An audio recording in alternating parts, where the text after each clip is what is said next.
If you want to show the internet speed on the status bar on Google Pixel 10a, then in that case we need to download an app that allows us to get this information and display it on the status bar. So we're gonna go to the Play Store. Over here we're gonna search for internet speed meter. There we go. And we're gonna install this app over here, the Internet Speed Meter Lite. It is completely free and it's really simple to set up.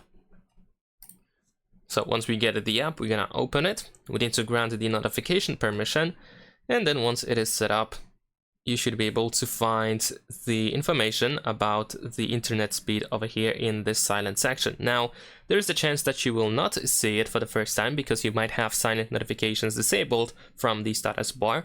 So in this case, we're gonna open the settings, go to notifications, then scroll down and make sure that silent notifications are not hidden. So we need to turn this option off. And there we go. Now over here, we have our internet speed.